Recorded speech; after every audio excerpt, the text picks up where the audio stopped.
अस्सलाम वालेकुम रहमतुल्लाहि व बरकातुह।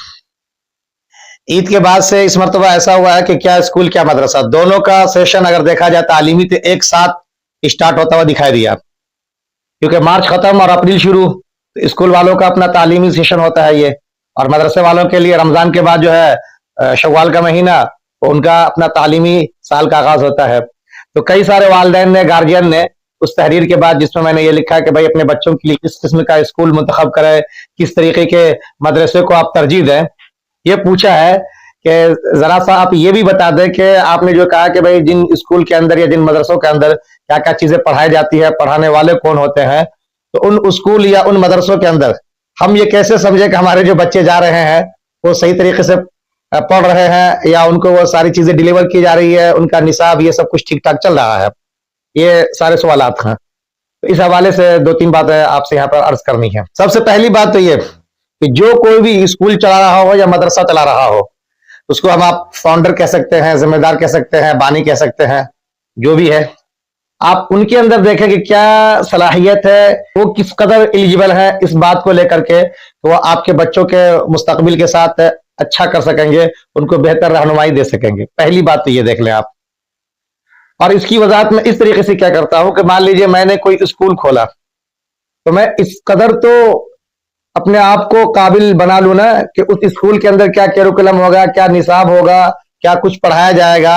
उस पर मुझे इतना कमांड हो कि उन निसाब के लिए, उन मौजूआत और सब्जेक्ट के लिए अगर मैं टीचर का इंतखाब करूं तो कर सकूं। यही नहीं बल्कि किसी दिन अगर कोई टीचर ना आ सके किसी क्लास में, तो मैं जा करके एट अ टाइम उस क्लास को बाज़ाब्ता पिक कर सकूं और वो क्लास दे सकूं। इतनी सलाहियत तो कम से कम होनी चाहिए, क्योंकि जब इतनी सलाहियत होगी तो फिर क्या होगा कि वो वक्तन फवक्तन चेक करेंगे, टेस्ट लेंगे, जहां पे जरूरत पड़ेगी निसाब के अंदर कुछ हस्ब इजाफा करने का वो कर सकेंगे, रिकमेंड करेंगे, लोगों से मीटिंग करके, वालिदैन से, गार्जियन से, असातिज़ा से वो सही रास्ते पे अपने आप को डालेंगे और अपने स्कूल को बेहतर से बेहतर तरीके से ले जाने की कोशिश करेंगे वो। यही हाल मदरसों का भी है। मदरसे के अंदर मान लीजिए अगर कोई बानी है, कोई जिम्मेदार है, मुहतमिम है, उसमें इतनी सलाहियत तो हो कि हम कुरान शरीफ पढ़ाने जा रहे हैं तो तजवीद के हवाले से उसके अंदर पूरी मालूमात होनी चाहिए, सुबह शाम की दुआएं हैं, इसी के साथ साथ बच्चों का जो उर्दू है उसकी इमला है, उसकी क़िरात है, और भी बहुत सारी ऐसी चीजें होती है जो उनकी जिंदगी में काम आने वाली हैं, उनके बारे में खुद पहले उनको मालूम होना चाहिए ताकि वो किसी अच्छे उस्ताद का इंतखाब करें तो उस अपने इल्म की बुनियाद पर कर सके। अच्छा निसाब अगर वो इंतखाब करें तो अपने इल्म की बुनियाद पर कर सके, और किसी दिन अगर कोई उस्ताद ना हो तो बाज़ाब्ता वो दर्स में जाए और बच्चों का वो क्लास ले सके। इससे क्या होगा कि आपके असातिज़ा के ऊपर भी बहरहाल एक जिम्मेदाराना तरीके से रोब होता है, तलबा के ऊपर भी उसका अच्छा इम्पैक्ट पड़ता है और उसकी एक अच्छी इमेज बनी रहती है, और इस तरीके से सब मिलजुल करके आगे बढ़ते हैं। और अगर इसमें कहीं कमी निकली, याद रखिए, तो सबसे पहले तो आपके असातिज़ा ही आपका मजाक उड़ाते हैं आपके पीछे, स्कूल खोल लिया, बस पैसे हैं, वसाइल हैं, तो आ गया है, आता जाता कुछ है नहीं, हम पे आकर रोब जमाता है ये। फिर उसका असर बच्चों पे जाकर बुरा पड़ेगा, और इस तरीके से कह लीजिए कि फिर कहीं ना कहीं आप आगे जाने के बजाय पीछे की तरफ चले जाएंगे। तो एक तो उस्ताद और उसकी जो जिम्मेदार है वो सब चीजें आप बहरहाल देख लें कि किस तरीके से वो कर रहे हैं। उसी बात आती है कि कभी कभी बानी या जिम्मेदार या इसी तरीके से मोहतमिम साहब, फाउंडर जो भी हैं, उनमें काबिलियत नहीं,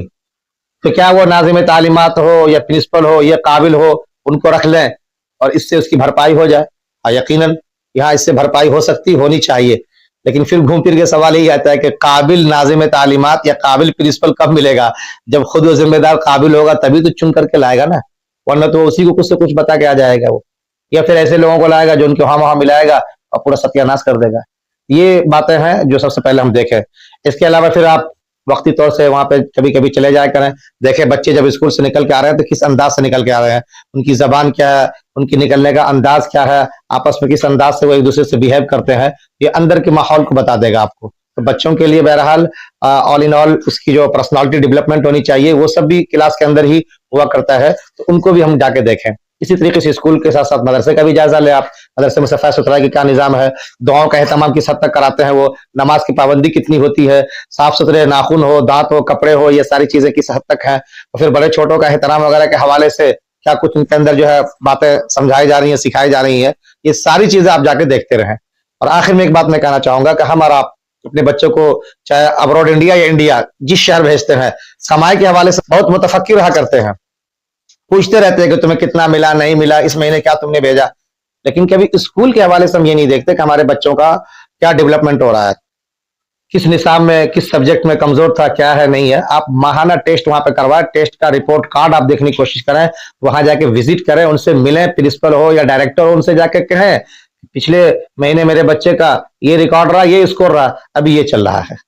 یہ سب چیزیں بہرحال وقتاً فوقتاً آپ کو جا کے دیکھتے رہیں. صرف اور صرف اساتذہ کے اوپر یا ڈائریکٹر یا پرنسپل کے اوپر یا محتمی یا ناظم کے اوپر یہ ساری باتیں نہ چھوڑ دیں. ہم ایز اے گارجین بھی بہرحال اپنی اپنی ذمہ داری لیں. تو انشاءاللہ العزیز اس ذمہ داری کے ساتھ وہ بچے جو کہہ لیجئے کہ ابھی ایک نازک سی کلی ہے، پھول ہے، ان کو بہتر طریقے سے ہم آراستہ کر کے ایک چمن اور ایک باغ کی شکل دے سکتے ہیں. جزاکم اللہ خیرہ، شکرا جزیلا. ان باتوں کو بہرحال ذرا سا توجہ سے آپ سبھی سنیں اور اس کو عام بھی کریں.